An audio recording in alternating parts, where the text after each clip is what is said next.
بسم الله الرحمن الرحيم ياسين والقرآن الحكيم إنك لمن المرسلين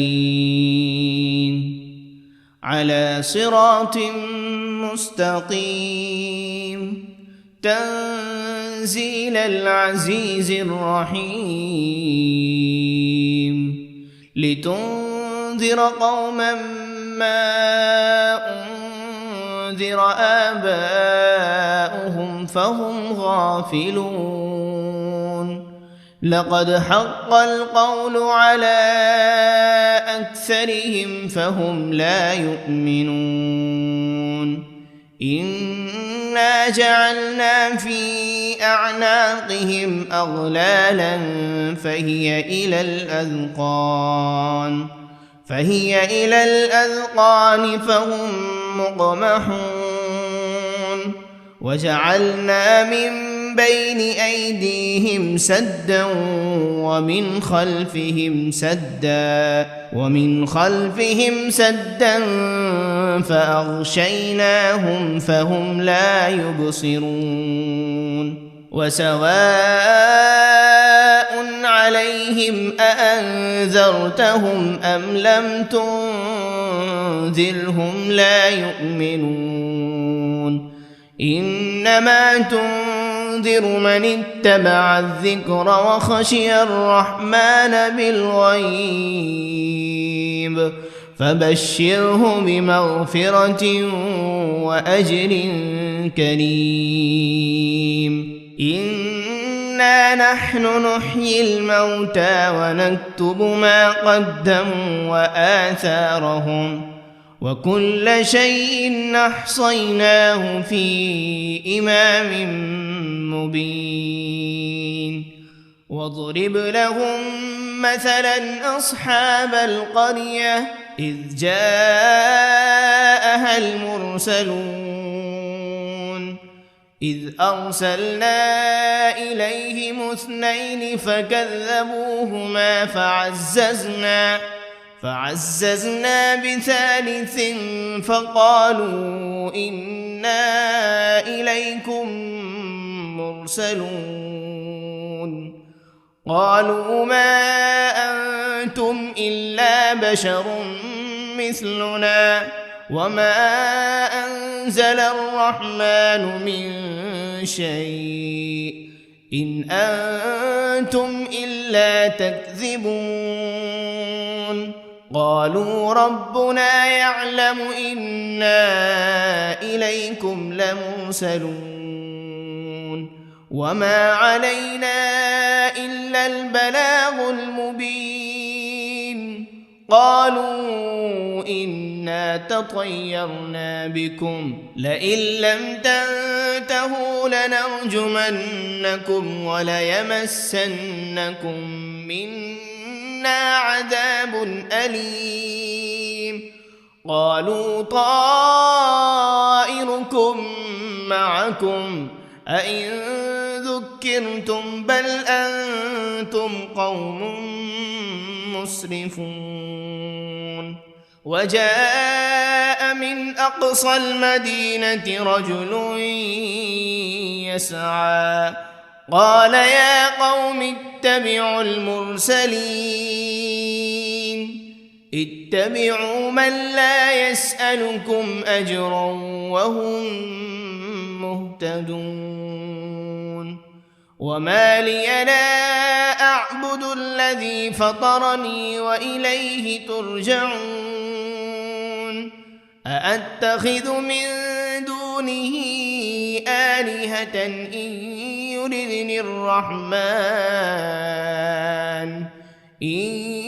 يردني الرحمن بضر لا تغن عني شفاعتهم شيئا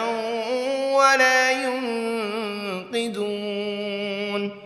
إني إذا لفي ضلال مبين إني آمنت بربكم فاسمعون قيل ادخل الجنة لأغوينه قال يا ليت قومي يعلمون بما غفر لي ربي وجعلني من المكرمين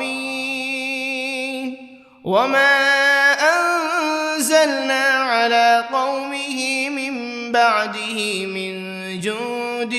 من السماء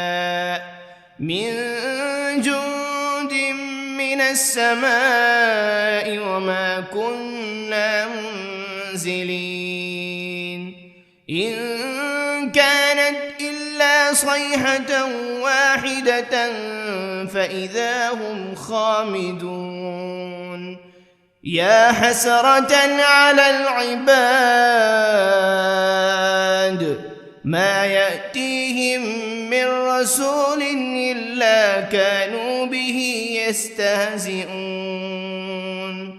ألم يروا كم أهلكنا قبلهم من القرون أنهم إليهم لا يرجعون وإن كل لما جميع لدينا محضرون وآية لهم الأرض الميتة أحييناها وأخرجنا منها حبا فمنه يأكلون وجعلنا فيها جنات من نخيل وأعناب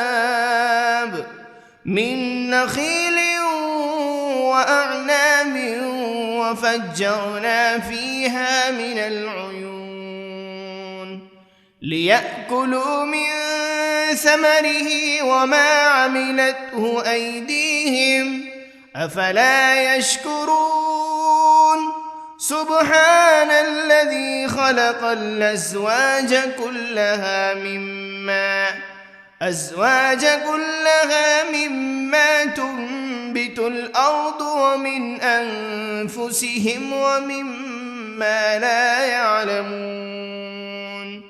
وآية لهم الليل نسلخ منه النهار فإذا هم مظلمون والشمس تجري لمستقر لها ذلك تقدير العزيز العليم والقمر قدرناه منازل حتى عاد كالعرجون القديم لا الشمس ينبغي لها أن تدرك القمر ولا الليل سابق النهار وكل في فلك يسبحون وآية لهم أنا حملنا ذريتهم في الفلك المشحون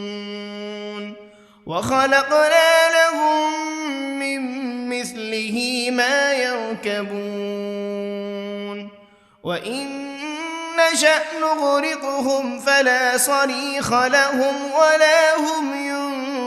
ينقذون إلا رحمة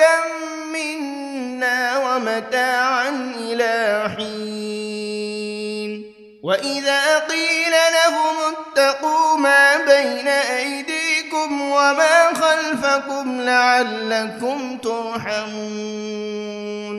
وما تأتيهم من آية من آيات ربهم إلا كانوا عنها معرضين وإذا قيل لهم أنفقوا مما رزقكم الله قال الذين كفروا للذين آمنوا أنطعم من لو يشاء الله أطعمه إن أنتم إلا في ضلال مبين ويقولون متى هذا الوعد إن كنتم صادقين ما ينظرون إلا صيحة واحدة تأخذهم وهم يخصمون فلا يستطيعون توصية ولا إلى أهلهم يرجعون ونفخ في الصور فإذا هم من الأجداث إلى ربهم ينسلون قالوا يا ويلنا من بعثنا من مرقدنا هذا ما وعد الرحمن وصدق المرسلون إن كانت إلا صيحة واحدة فإذا هم جميع لدينا محضرون فاليوم لا تظلم نفس شيئا ولا تجزون إلا ما كنتم تعملون إن أصحاب الجنة اليوم في شغل فاكهون هم وأزواجهم في ظلال على الأرائك متكئون لهم فيها فاكهة ولهم ما يدعون سلام قولا من رب رحيم وامتازوا اليوم أيها المجرمون ألم عهد إليكم يا بني آدم ألا تعبدوا الشيطان إنه لكم عدو مبين وأن اعبدوني هذا صراط مستقيم ولقد أضل منكم جبلا كثيرا أفلم تكونوا تعقلون هذه جهنم التي كنتم توعدون اصلوها اليوم بما كنتم تكفرون اليوم نختم على أفواههم وتكلمنا أيديهم وتشهد أرجلهم بما كانوا يكسبون ولو نشاء لطمسنا على أعينهم فاستبقوا الصراط فأنى يبصرون ولو نشاء لمسخناهم على مكانتهم فما استطاعوا مضيا ولا يرجعون ومن نعمره ننكسه في الخلق أفلا يعقلون وما علمناه الشعر وما ينبغي له إن هو إلا ذكر وقرآن مبين لينذر من كان حيا ويحق القول على الكافرين أولم يروا أنا خلقنا لهم مما عملت أيدينا أنعاما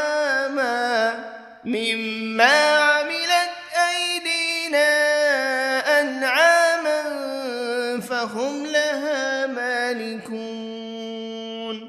وذللناها لهم فمنها ركوبهم ومنها يأكلون ولهم فيها منافع ومشارب أفلا يشكرون واتخذوا من دون الله آلهة لعلهم ينصرون لا يستطيعون نصرهم وهم لهم جند محضرون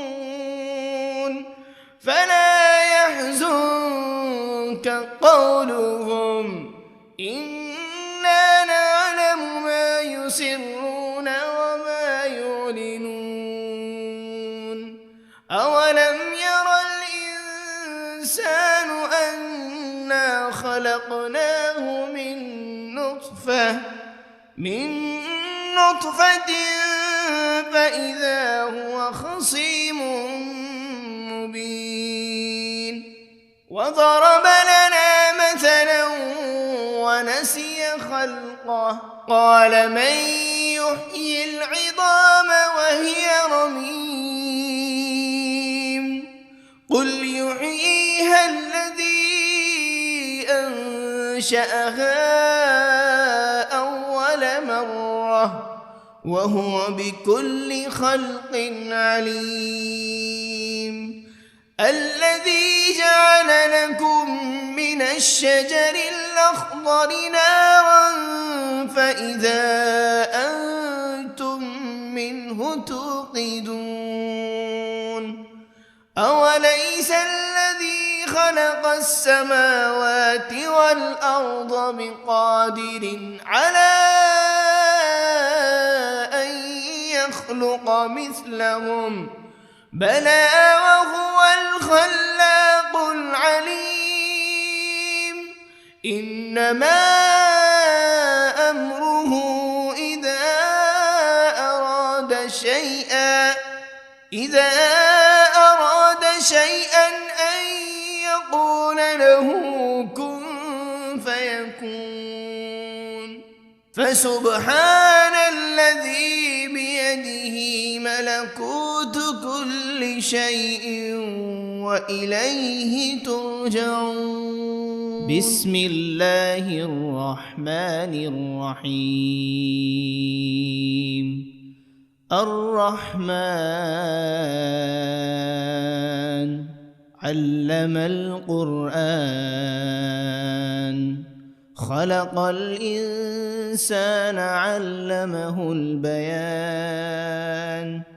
الشمس والقمر بحسبان والنجم والشجر يسجدان والسماء رفعها ووضع الميزان ألا تطغوا في الميزان وأقيموا الوزن بالقسط ولا تخسروا الميزان والأرض وضعها للأنام فيها فاكهة والنخل ذات الأكمام والحب ذو العصف والريحان فبأي آلاء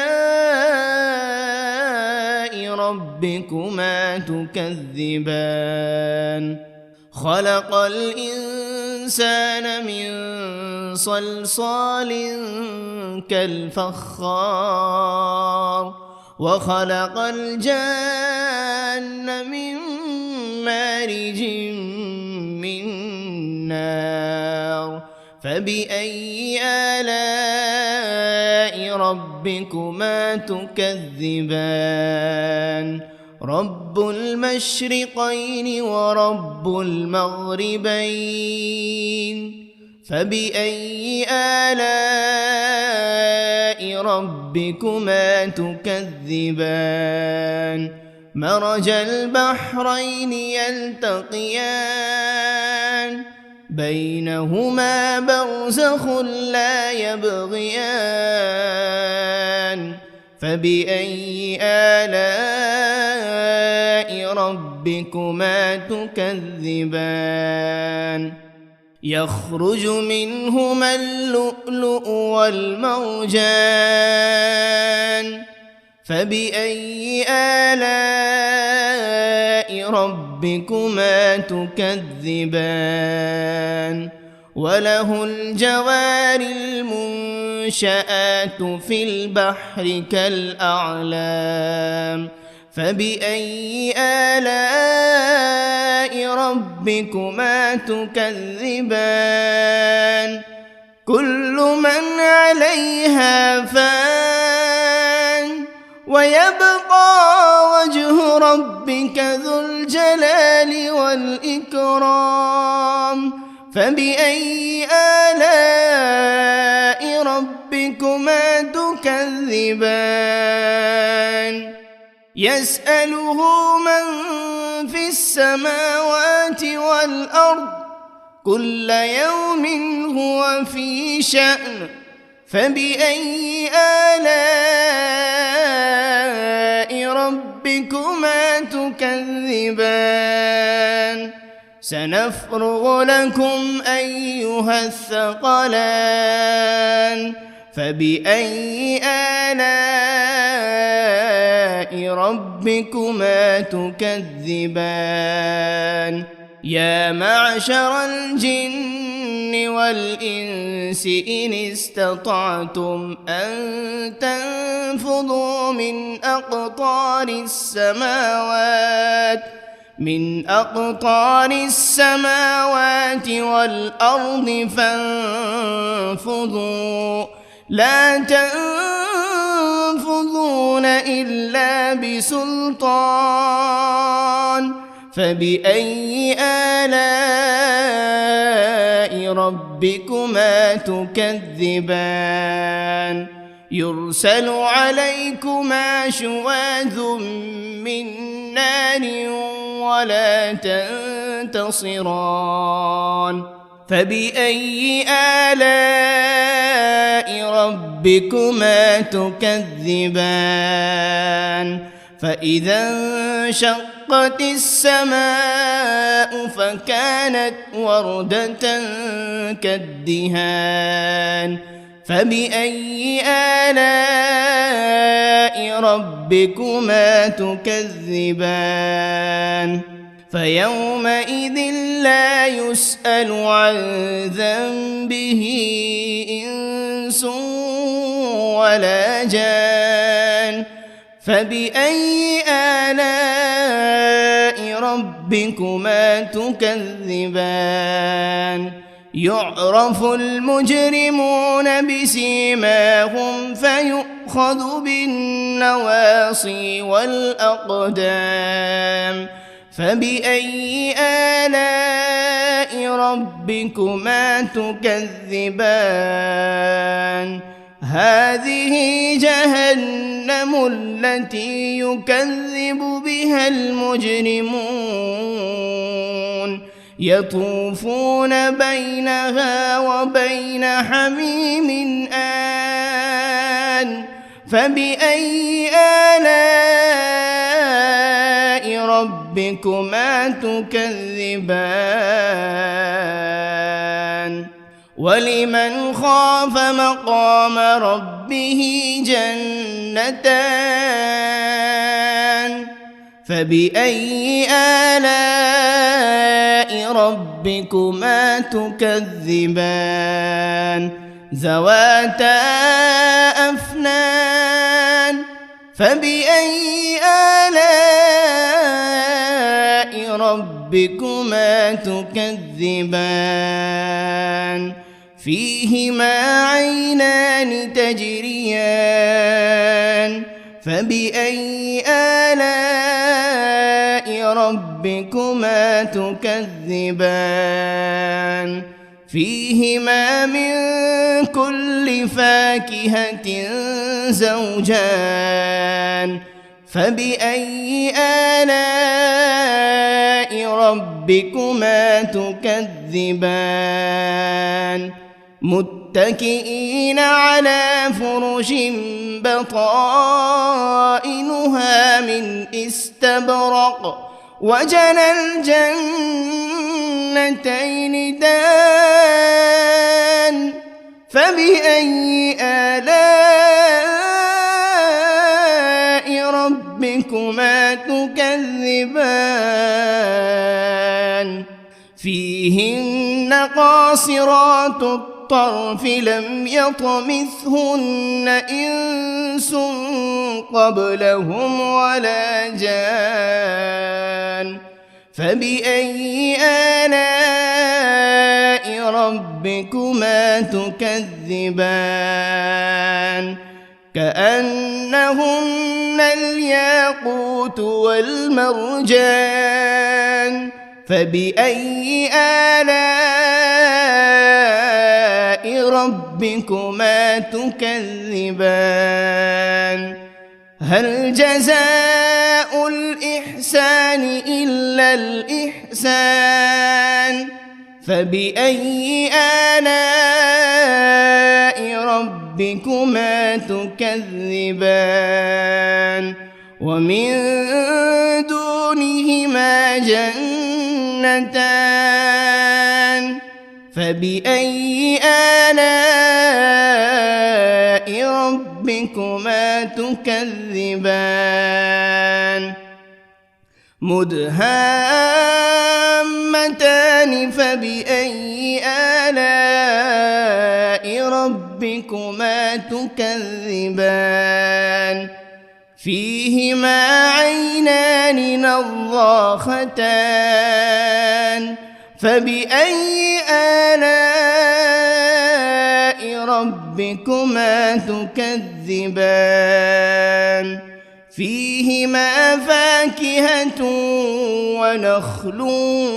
ورمان فبأي آلاء ربكما تكذبان فيهن خيرات حسان فبأي آلاء ربكما تكذبان حور مقصورات في الخيام فبأي آلاء ربكما تكذبان لم يطمثهن إنس قبلهم ولا جان فبأي آلاء ربكما تكذبان متكئين على رفرف خضر وعبقري حسان فبأي آلاء ربكما تكذبان تبارك اسم ربك ذي الجلال والإكرام بسم الله الرحمن الرحيم ياسين والقرآن الحكيم إنك لمن المرسلين على صراط مستقيم تنزيل العزيز الرحيم لتنذر قوما ما أنذر آباؤهم فهم غافلون لقد حق القول على أكثرهم فهم لا يؤمنون إنا جعلنا في أعناقهم أغلالا فهي إلى الأذقان فهم مقمحون وجعلنا من بين أيديهم سدا ومن خلفهم سدا فأغشيناهم فهم لا يبصرون وسواء عليهم أأنذرتهم أم لم تنذرهم لا يؤمنون إنما تنذر تنذر من اتبع الذكر وخشي الرحمن بالغيب فبشره بمغفرة وأجر كريم إنا نحن نحيي الموتى ونكتب ما قدموا وآثارهم وكل شيء أحصيناه في إمام مبين واضرب لهم مثلا أصحاب القرية إذ جاءها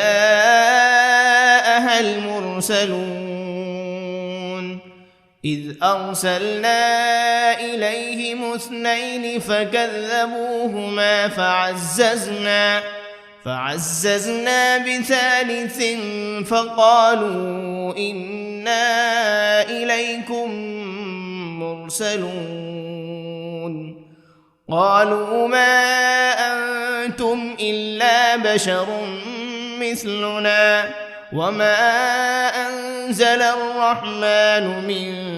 شيء إن أنتم إلا تكذبون قالوا ربنا يعلم إنا إليكم لمرسلون وما علينا إلا البلاغ المبين قالوا إنا تطيرنا بكم لئن لم تنتهوا لنرجمنكم وليمسنكم منا عذاب أليم قالوا طائركم معكم أئن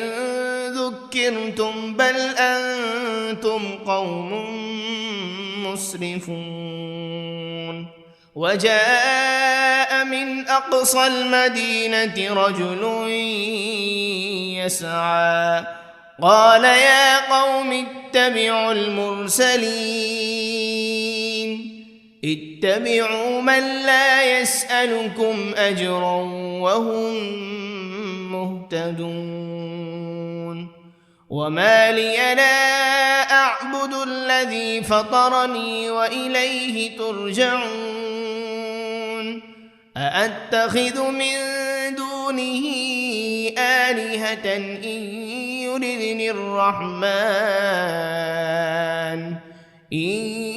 يردني الرحمن بضر لا تغن عني شفاعتهم شيئا ولا ينقذون إني إذا لفي ضلال مبين إني آمنت بربكم فاسمعون قيل ادخل الجنة قال يا ليت قومي يعلمون بما غفر لي ربي وجعلني من المكرمين وما أنزلنا على قومه من بعده من جند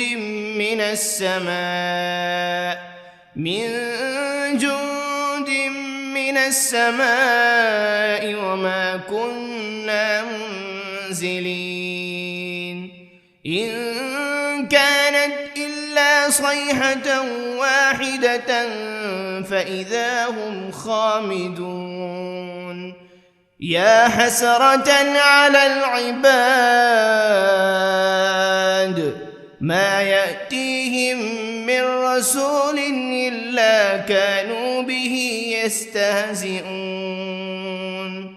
ألم يروا كم أهلكنا قبلهم من القرون أنهم إليهم لا يرجعون وإن كل لما جميع لدينا محضرون وآية لهم الأرض الميتة أحييناها وأخرجنا منها حبا فمنه يأكلون وجعلنا فيها جنات من نخيل وأعناب من نخيل وأعناب وفجرنا فيها من العيون ليأكلوا من ثمره وما عملته أيديهم أفلا يشكرون سبحان الذي خلق الأزواج كلها مما تنبت الأرض ومن أنفسهم ومما لا يعلمون وآية لهم الليل نسلخ منه النهار فإذا هم مظلمون والشمس تجري لمستقر لها ذلك تقدير العزيز العليم والقمر قدرناه منازل حتى عاد كالعرجون القديم لا الشمس ينبغي لها أن تدرك القمر ولا الليل سابق النهار وكل في فلك يسبحون وآية لهم أنا حملنا ذريتهم في الفلك المشحون وخلقنا لهم من مثله ما يركبون وإن نشأ نغرقهم فلا صريخ لهم ولا هم ينقذون إلا رحمة منا ومتاعا إلى حين وإذا قيل لهم اتقوا ما بين أيديكم وما خلفكم لعلكم ترحمون وما تأتيهم من آية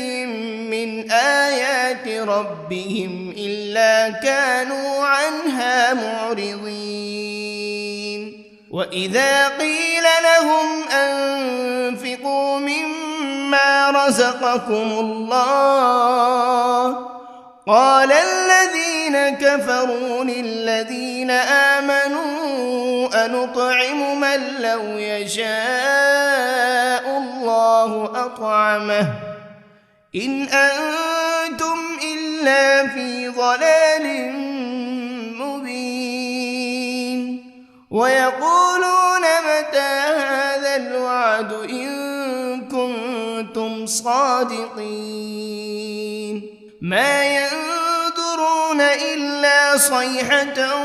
واحدة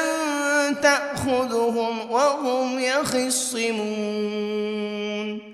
فلا يستطيعون توصية ولا إلى أهلهم يرجعون ونفخ بالصور فإذا هم من الأجداث إلى ربهم ينسلون قالوا يا ويلنا من بعثنا من مرقدنا هذا ما وعد الرحمن وصدق المرسلون إن كانت إلا صيحة واحدة فإذا هم جميع لدينا محضرون فاليوم لا تظلم نفس شيئا ولا تجزون إلا ما كنتم تعملون إن أصحاب الجنة اليوم في شغل فاكهون هم وأزواجهم في ظلال على الأرائك متكئون لهم فيها فاكهة ولهم ما يدعون سلام قولا من رب رحيم وامتازوا اليوم أيها المجرمون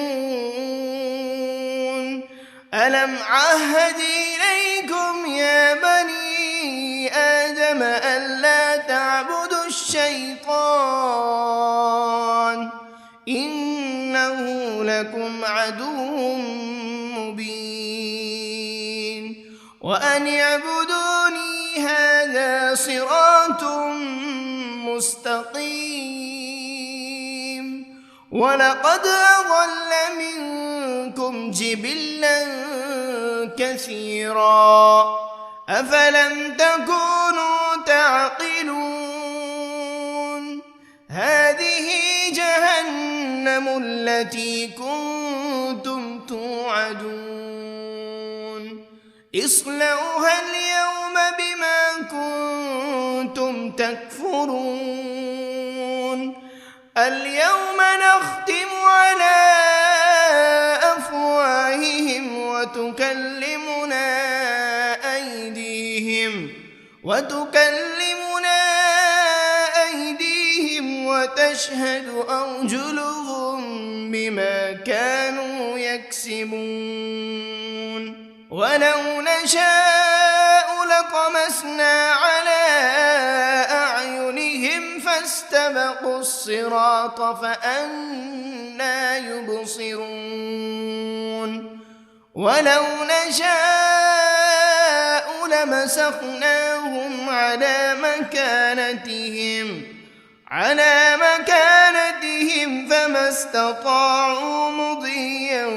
ولا يرجعون ومن نعمره ننكسه في الخلق أفلا يعقلون وما علمناه الشعر وما ينبغي له إن هو إلا ذكر وقرآن مبين لينذر من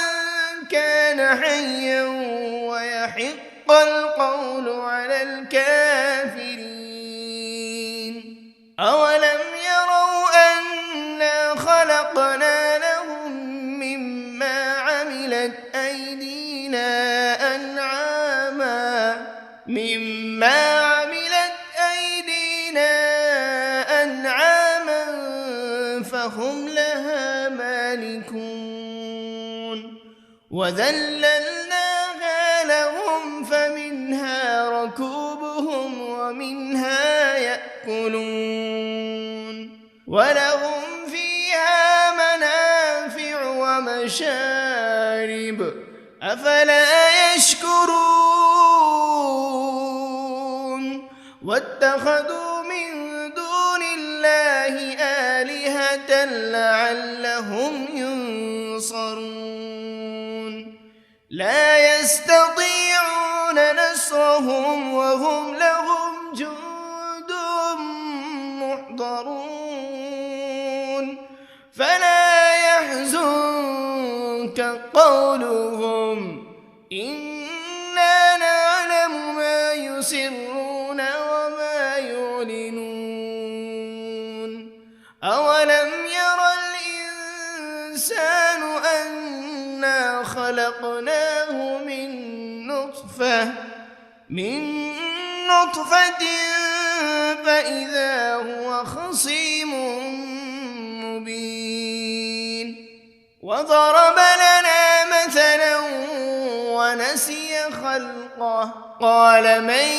يحيي العظام وهي رميم قل يحييها الذي أنشأها أول مرة وهو بكل خلق عليم الذي جعل لكم من الشجر الأخضر نارا فإذا أنتم منه توقدون أوليس الذي خلق السماوات والأرض بقادر على أن يخلق مثلهم بلى وهو الخلاق العليم إنما أمره إذا أراد شيئا أن يقول له كن فيكون فسبحان الذي بيده ملكوت كل شيء وإليه ترجعون بسم الله الرحمن الرحيم الرحمن علم القرآن خلق الإنسان علمه البيان الشمس والقمر بحسبان والنجم والشجر يسجدان والسماء رفعها ووضع الميزان ألا تطغوا في الميزان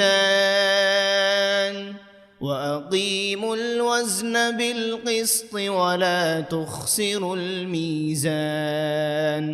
والأرض وضعها للأنام فيها فاكهة والنخل ذات الأكمام والحب ذو العصف والريحان فبأي آلاء ربكما تكذبان خلق الإنسان من صلصال كالفخار وخلق الجان من مارج من نار فبأي آلاء ربكما تكذبان رب المشرقين ورب المغربين فبأي آلاء ربكما تكذبان مرج البحرين يلتقيان بينهما برزخ لا يبغيان فبأي آلاء ربكما تكذبان يخرج منهما اللؤلؤ والمرجان فبأي آلاء ربكما تكذبان وله الجوار المنشآت في البحر كالأعلام فبأي آلاء ربكما تكذبان كل من عليها فان ويبقى وجه ربك ذو الجلال والإكرام فبأي آلاء ربكما تكذبان يسأله من في السماوات والأرض كل يوم هو في شأن فبأي آلاء ربكما تكذبان سنفرغ لكم أيها الثقلان فبأي آلاء ربكما تكذبان يا معشر الجن والإنس إن استطعتم أن تنفذوا من أقطار السماوات من أقطار السماوات والأرض فانفضوا لا تنفذون إلا بسلطان فبأي آلاء ربكما تكذبان يرسل عليكما شواذ من نار ولا تنتصران فبأي آلاء ربكما تكذبان فإذا انشقت السماء فكانت وردة كالدهان فبأي آلاء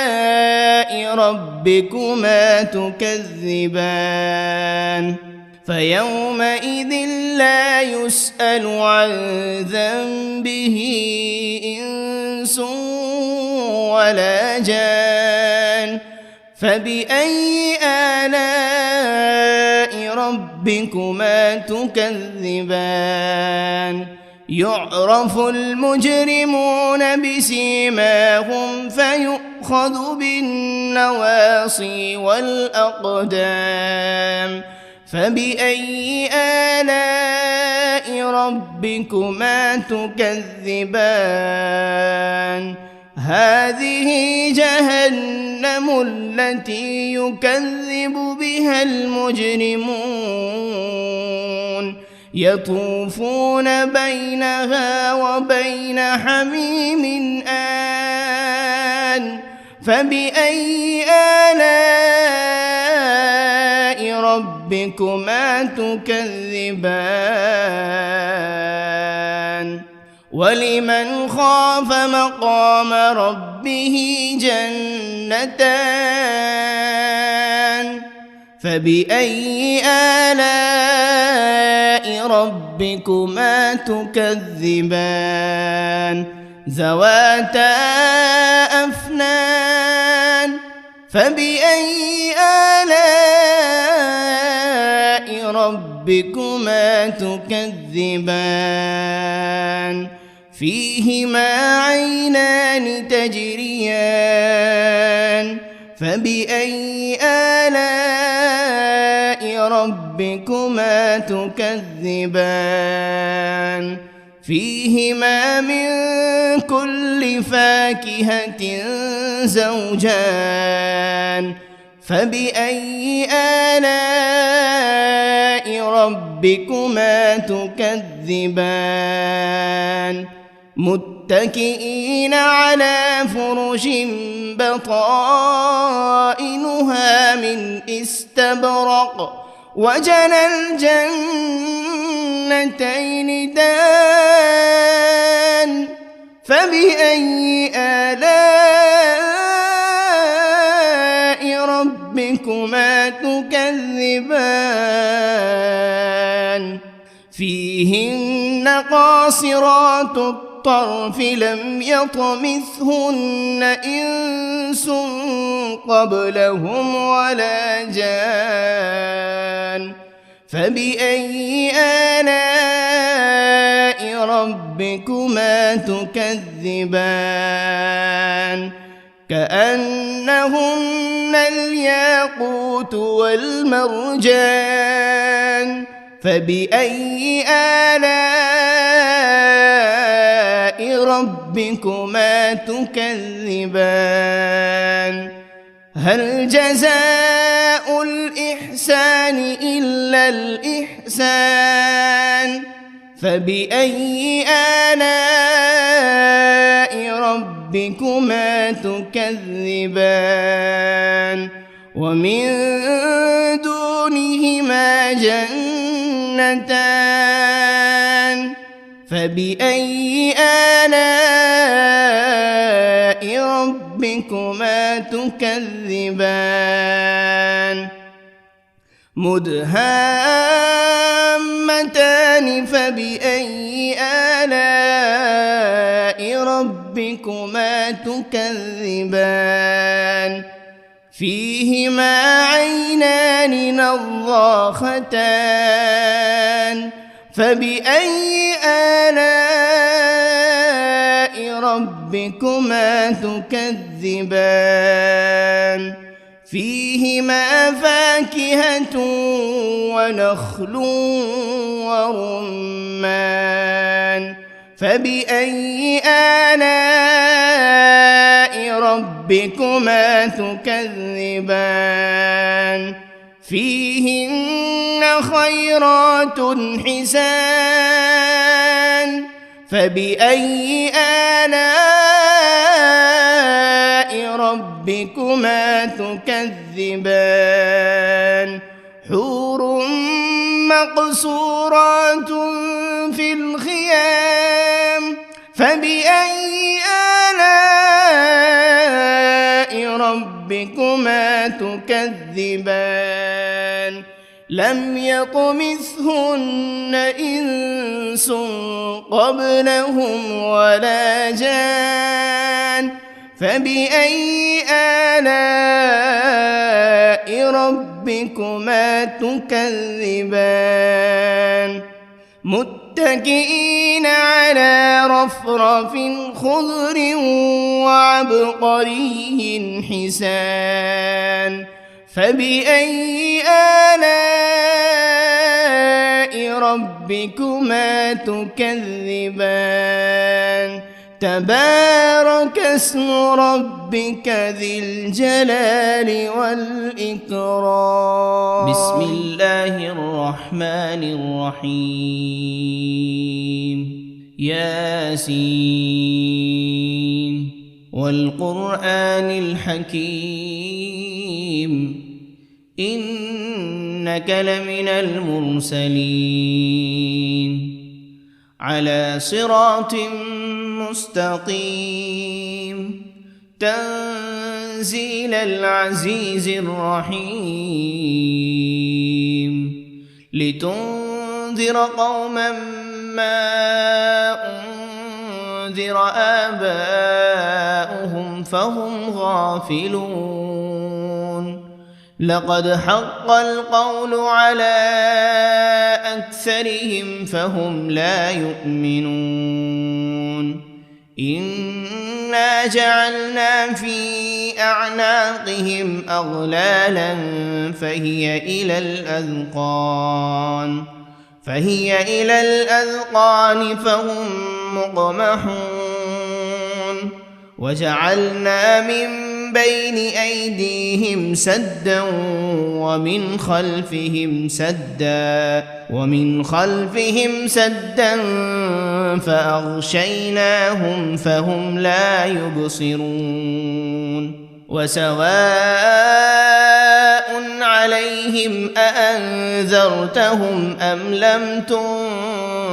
تنذرهم لا يؤمنون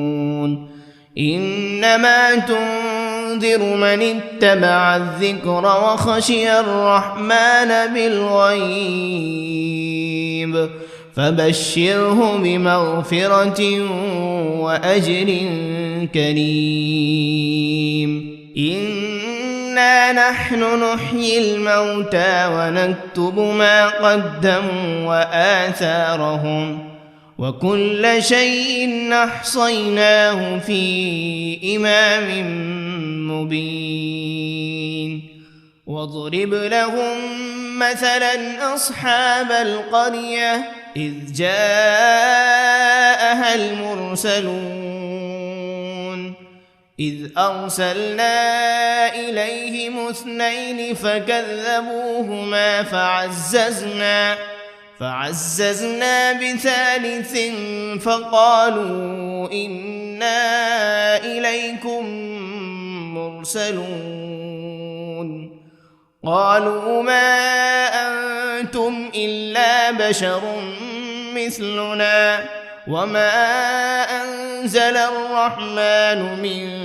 شيء إن أنتم إلا تكذبون قالوا ربنا يعلم إنا إليكم لمرسلون وما علينا إلا البلاغ المبين قالوا إنا تطيرنا بكم لئن لم تنتهوا لنرجمنكم وليمسنكم منا عذاب أليم قالوا طائركم معكم أئن ذكرتم بل أنتم قوم مسرفون وجاء من أقصى المدينة رجل يسعى قال يا قوم اتبعوا المرسلين اتبعوا من لا يسألكم أجرا وهم مهتدون وما لي لا أعبد الذي فطرني وإليه ترجعون أأتخذ من دونه آلهة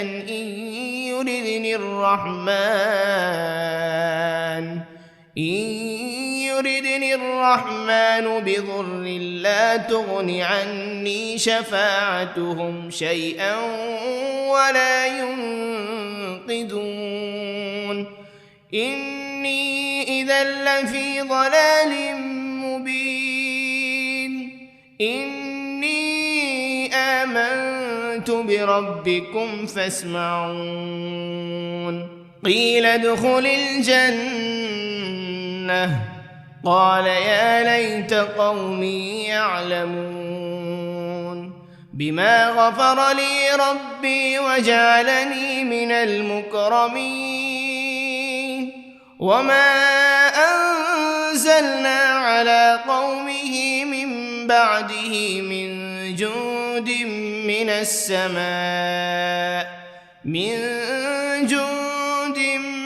السماء وما كنا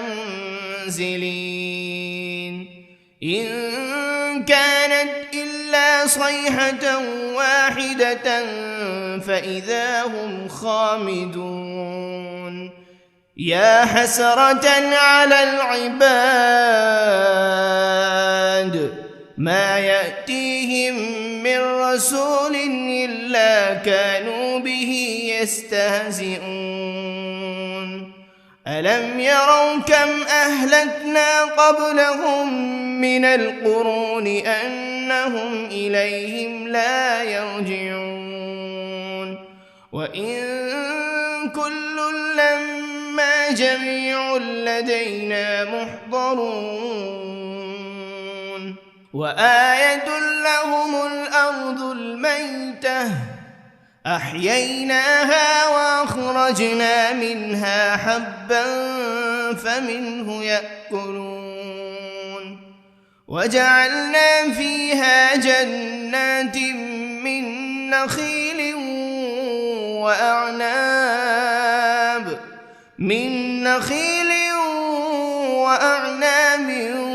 وفجرنا فيها من العيون ليأكلوا من ثمره وما عملته أيديهم أفلا يشكرون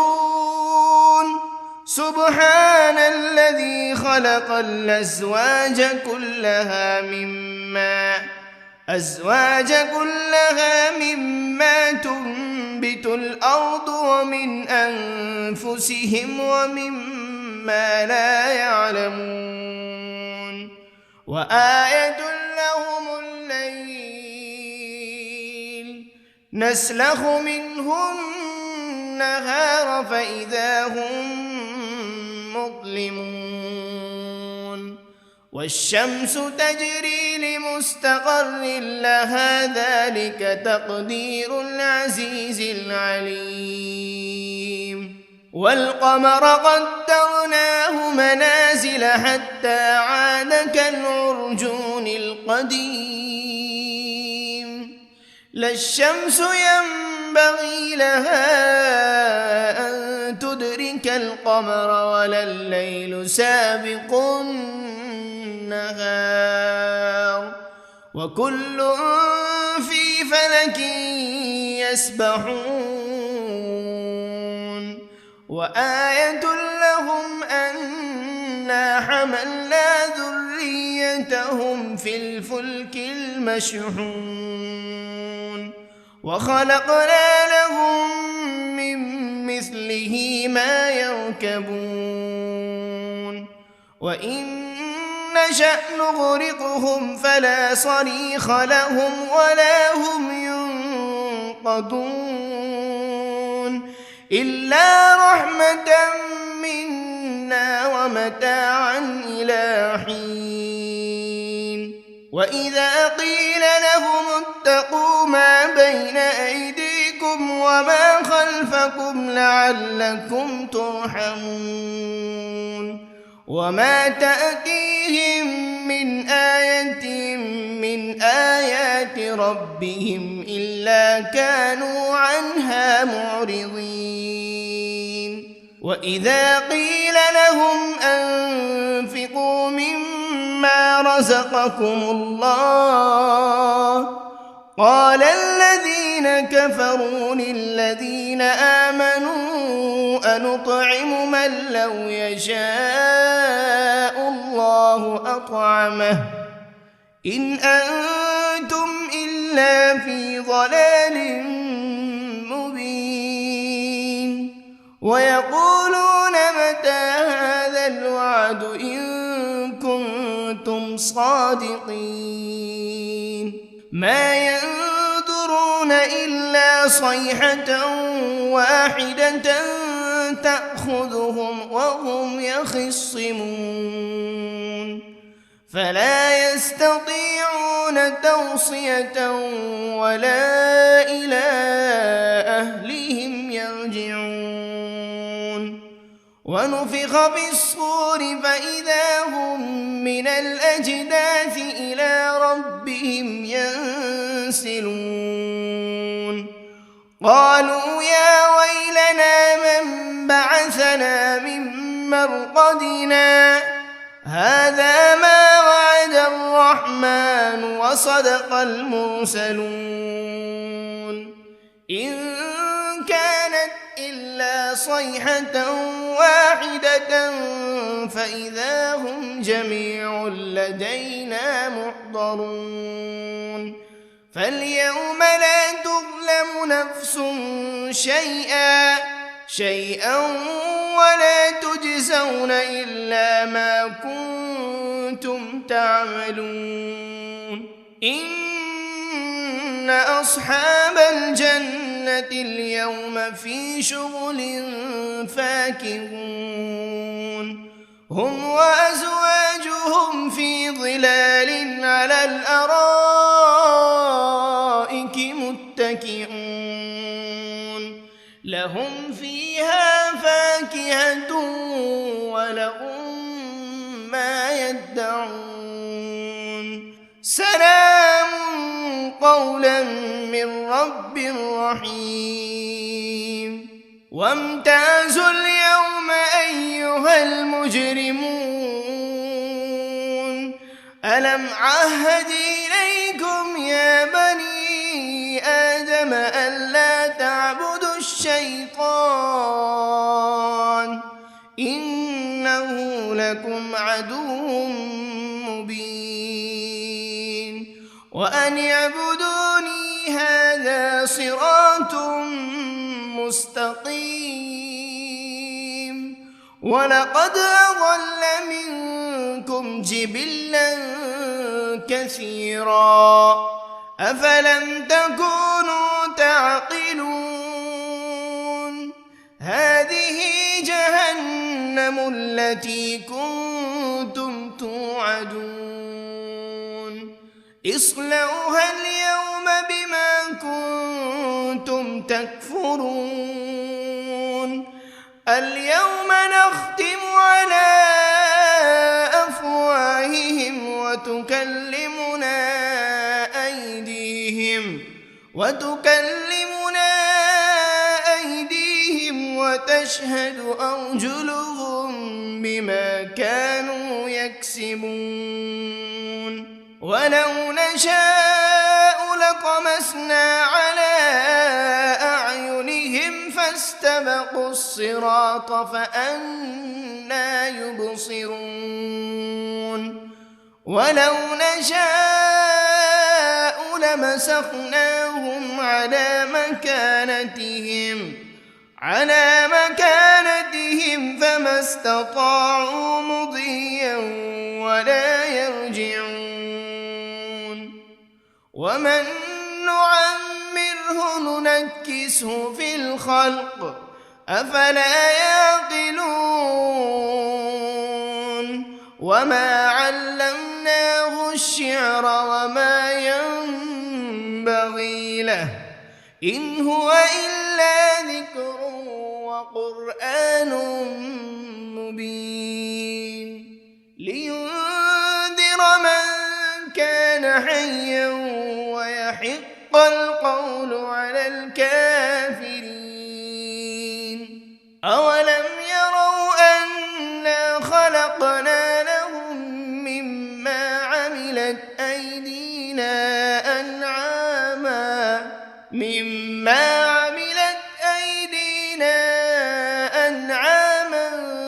فهم لها مالكون وذللناها لهم فمنها ركوبهم ومنها يأكلون ولهم فيها منافع ومشارب أفلا يشكرون واتخذوا من دون الله آلهة لعلهم ينصرون لا يستطيعون نصرهم وهم لهم جند محضرون فلا يحزنك قولهم إنا نعلم ما يسرون وما يعلنون أولم ير الإنسان أنا خلقناه من نطفة فإذا هو خصيم مبين وضرب لنا مثلا ونسي خلقه قال من يحيي العظام وهي رميم قل يحييها الذي أنشأها أول مرة وهو بكل خلق عليم الذي جعل لكم من الشجر الأخضر نارا فإذا أنتم منه توقدون أوليس الذي خلق السماوات والأرض بقادر على أن يخلق مثلهم بلى وهو الخلاق العليم إنما أمره إذا أراد شيئا أن يقول له كن فيكون فسبحان الذي بيده ملكوت كل شيء وإليه ترجعون بسم الله الرحمن الرحيم الرحمن علم القرآن خلق الإنسان علمه البيان الشمس والقمر بحسبان والنجم والشجر يسجدان والسماء رفعها ووضع الميزان ألا تطغوا في الميزان وأقيموا الوزن بالقسط ولا تخسروا الميزان والأرض وضعها للأنام فيها فاكهة والنخل ذات الأكمام والحب ذو العصف والريحان فبأي آلاء ربكما تكذبان خلق الإنسان من صلصال كالفخار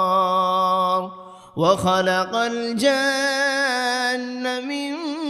مارج من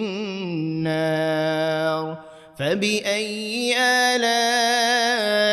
ربكما تكذبان رب المشرقين ورب المغربين فبأي آلاء ربكما تكذبان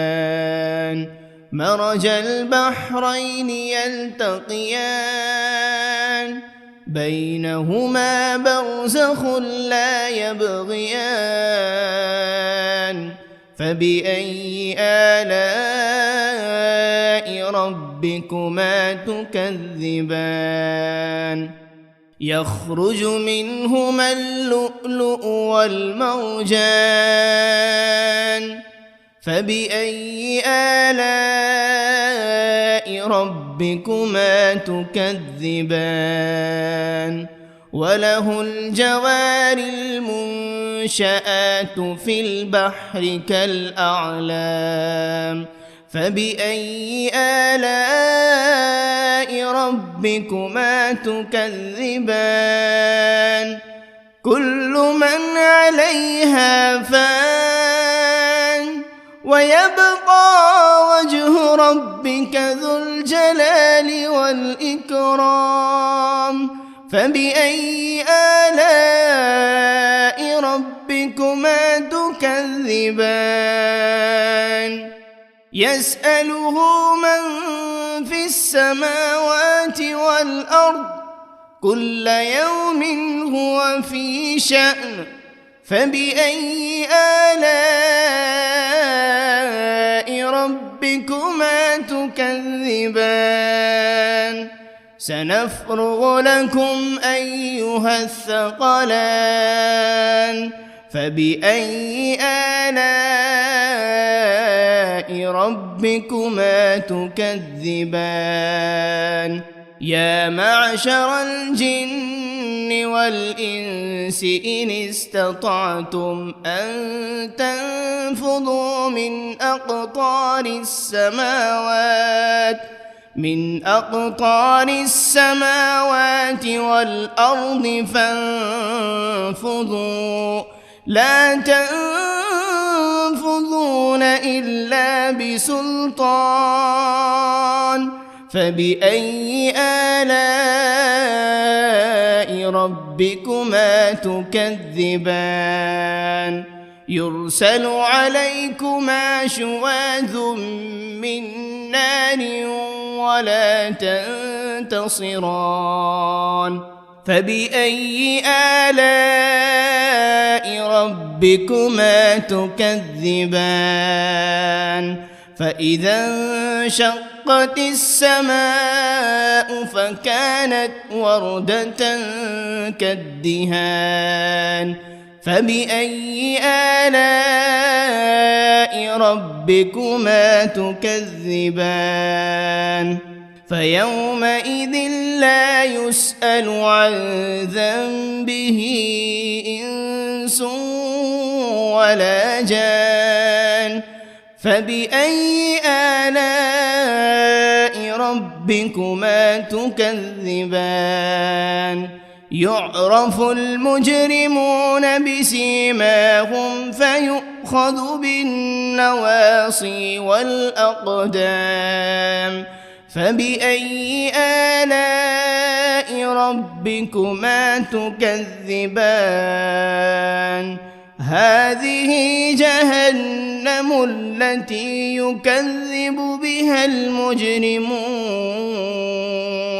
يطوفون بينها وبين حميم آن فبأي آلاء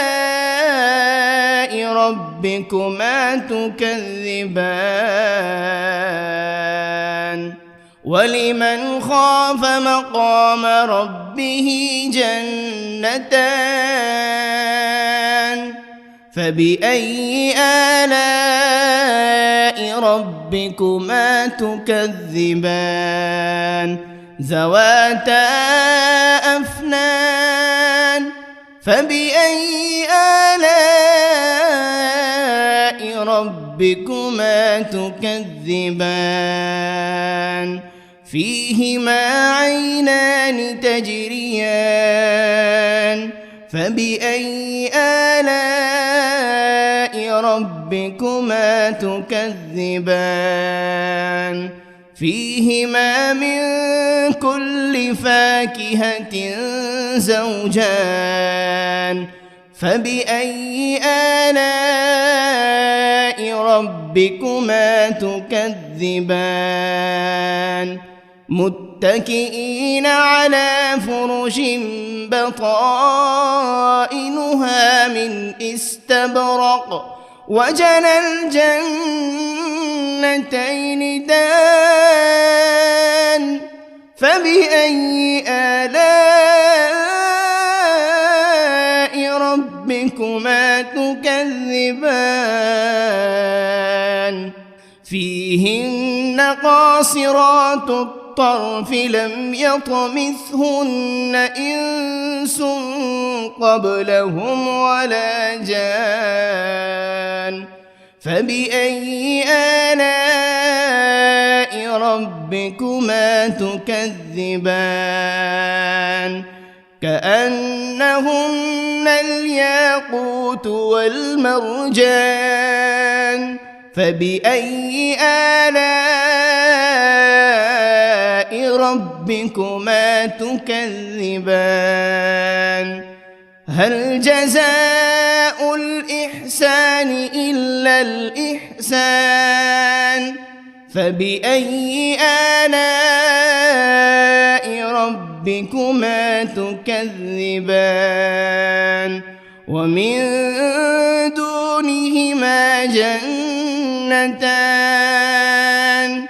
فبأي آلاء ربكما تكذبان مدهامتان فبأي آلاء ربكما تكذبان فيهما عينان نضاختان فبأي آلاء ربكما تكذبان فيهما فاكهة ونخل ورمان فبأي آلاء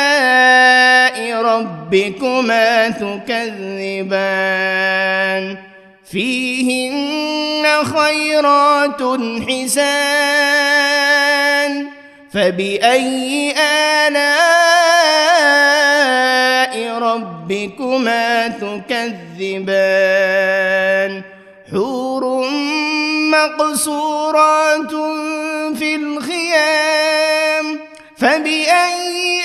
آلاء ربكما تكذبان لم يطمثهن إنس قبلهم ولا جان فبأي آلاء ربكما تكذبان متكئين على رفرف خضر وعبقري حسان فبأي آلاء ربكما ربكما تكذبان تبارك اسم ربك ذي الجلال والإكرام. بسم الله الرحمن الرحيم. ياسين والقرآن الحكيم إنك لمن المرسلين على صراط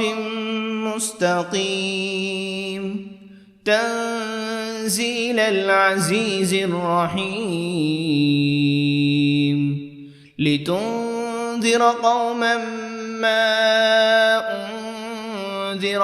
آباؤهم فهم غافلون لقد حق القول على أكثرهم فهم لا يؤمنون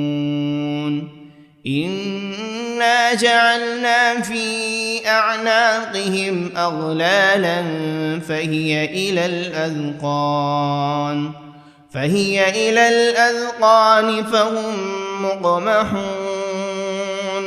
وجعلنا من بين أيديهم سدا ومن خلفهم سدا فأغشيناهم فهم لا يبصرون وسواء عليهم أأنذرتهم أم لم تنذرهم لا يؤمنون إنما تنذر من اتبع الذكر وخشي الرحمن بالغيب فبشره بمغفرة وأجر كريم. إنا نحن نحيي الموتى ونكتب ما قدموا وآثارهم وكل شيء أحصيناه في إمام مبين. واضرب لهم مثلا أصحاب القرية إذ جاءها المرسلون إذ أرسلنا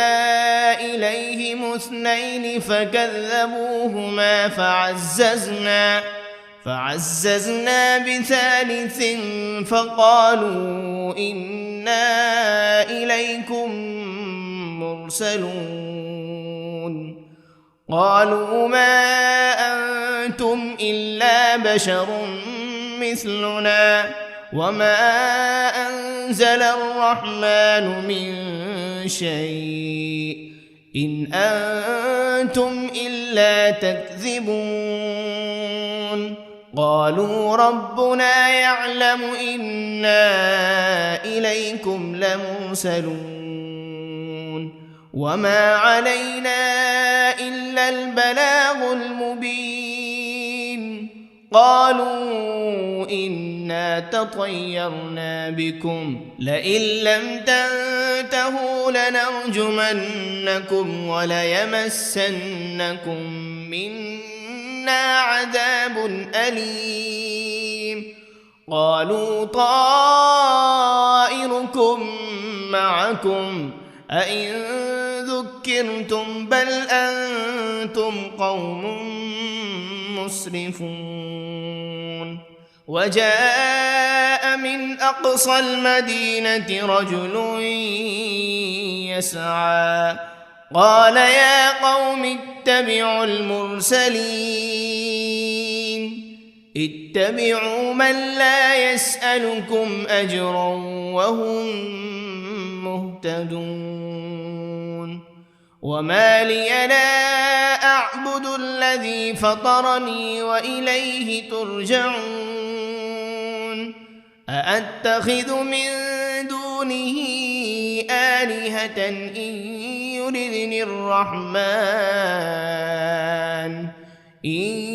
يردني الرحمن بضر لا تغن عني شفاعتهم شيئا ولا ينقذون. إني إذا لفي ضلال مبين إني آمنت بربكم فاسمعون قيل ادخل الجنة قال يا ليت قومي يعلمون بما غفر لي ربي وجعلني من المكرمين وما أنزلنا على قومه من بعده من جند من السماء